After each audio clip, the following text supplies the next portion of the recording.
sa pagbabalik ni Rizal sa Calamba. Hinagpis at lungkot ang tumimo sa isip at puso niya.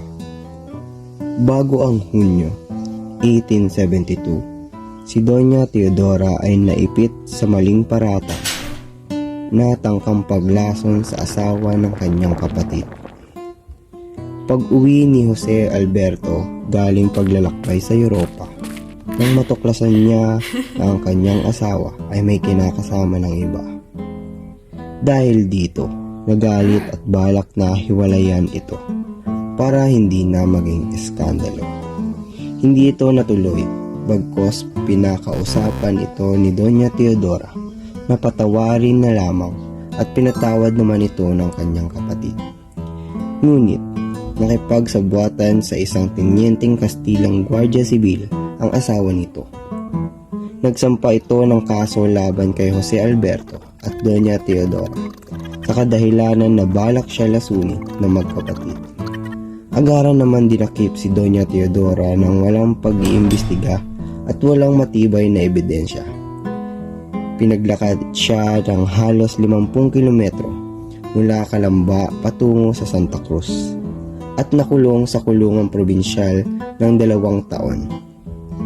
Naganap din ang pagbitay sa 3 pari, si Padre Mariano Gomez, Jose Burgos at Jacinto Zamora, na naakusahang nakikipagsabwatan sa pag-aalsa at hinatulan ng parusang pagkamatay.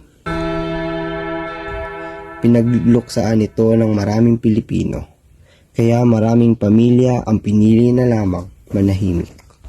Ngayon naman, ating talakayin ano-ano nga ba ang karapatang pantao na nalabag sa buhay at kabataan ni Rizal sa kanyang pagbabalik sa Calamba. Unahin nating talakayin ang Artikulo 3. Ito ay tungkol sa karapatan sa buhay, kalayaan at seguridad. Ang pagbitay sa gumburza ng walang makatarungang paglilitis ay paglabag sa kanilang karapatang mabuhay. At ang pagdakip sa ina ni Rizal na si Doña Teodora ng sapilitan ay paglabag sa kanyang kalayaan at seguridad. Artikulo 5. Ito ay ang kalayaan sa malupit at di makatarungang pagtrato. Ang garote ay hindi makatarungang pagpatay na ipinataw sa gumburza at ang pagpapalakad ng mahigit 50 kilometro kay Doña Teodora ay maituturing na malupit na pagtrato. Artikulo 9. Ito ay ang kalayaan laban sa arbitraryong pag-aresto. Ang pagpiit kay Doña Teodora at ang pag-aresto sa gumburza ay dahil lamang sa akusasyon na walang basihan. Artikulo 10. Ang karapatan sa patas at hayagang paglilitis. Hinatulan ng hukuman ang gumburza ng hindi patas, samantalang ang kaso naman ni Doña Teodora ay hindi dumaan sa maayos na proseso. Artikulo 11. Presumption of innocence.